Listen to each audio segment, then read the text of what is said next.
আসসালামু আলাইকুম প্রিয় ভাই ও বোনেরা, আপনারা সবাই কেমন আছেন?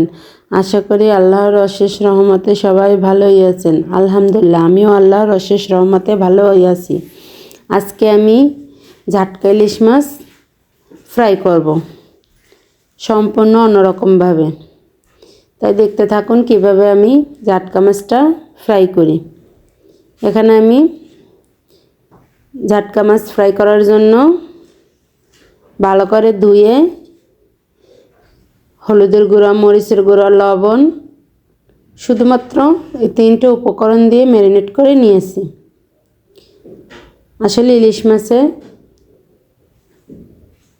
আমরা কোনো মশলা খাই না, অল্প কিছু মশলায় রান্না করি, তাতেই খুব স্বাদ হয়। মশলা দিলে ইলিশ মাছের টেস্ট নষ্ট হয়ে যায়। এখন আমি মাছগুলো সব ভালো করে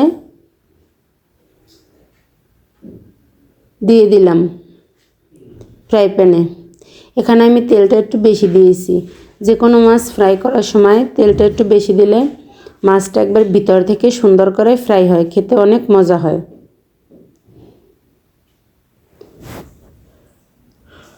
যে সকল ভাই বোনরা আমার ভিডিওটি দেখেন এবং লাইক, সাবস্ক্রাইব, কমেন্ট করেন, তাদেরকে অন্তরের অন্তঃস্থল থেকে অসংখ্য অসংখ্য ধন্যবাদ। অনেক ভাই বোনরা আছেন ভিডিওটি দেখেন কিন্তু একটা লাইক দিতে ভুলে যান। তাদেরকে বলছি প্লিজ একটা লাইক দিয়ে ভিডিওটি কন্টিনিউ করবেন। আপনার একটা লাইক আমার জন্য অনেক মূল্যবান। আপনারা দেখতেই পাচ্ছেন যে মাছের এক সাইড হয়ে গিয়েছে। এখন আমি মাছটা উল্টিয়ে দেব। আজকে আমি খুবই ছোট একটা ভিডিও ছেড়েছি, দয়া করে কেউ স্কিপ করে দেখবেন না, পুরো ভিডিওটা দেখবেন। আমি যখন যার ভিডিও দেখা শুরু করি লাইক দিয়ে পুরো ভিডিও দেখে নেই সব সময় সবার। অনেক নতুন নতুন বন্ধু জয়েন্ট হয়েছেন, আবার জানি কোথায় হারিয়ে যাচ্ছেন। প্লিজ হারিয়ে যেন না, পাশে থাকলে পাশে থাকব, তাই দয়া করে পাশে থাকেন, আমিও আপনাদের সাপোর্ট করব। মাছগুলো আমি ভালো করে উল্টিয়ে এখানে বেশ কিছুটা কাঁচামরিচ ফালি দিয়ে দিলাম। তারপর দিয়ে দিলাম কিছুটা কাঁচা পেঁয়াজ কুচানো।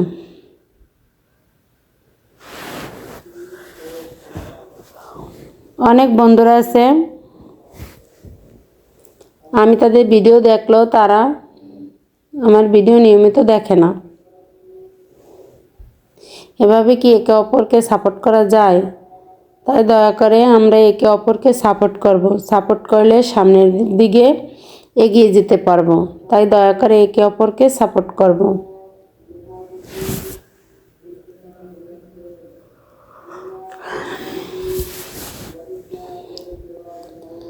পেঁয়াজ কাঁচামরিচ দিয়ে বেশ কিছুক্ষণ আমি ভেজে নিয়েছি। তারপরে আবারও আমি মাছটা উল্টিয়ে দিলাম যাতে পেঁয়াজটাও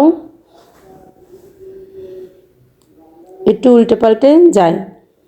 আর এই মুহূর্তে যদি ইলিশ মাছের ভিতরে পেঁয়াজ আর কাঁচামরিচ দেন তাহলে ফ্লেভারটা খুব সুন্দর হয়, মাছটাও খেতে অনেক মজা হয়।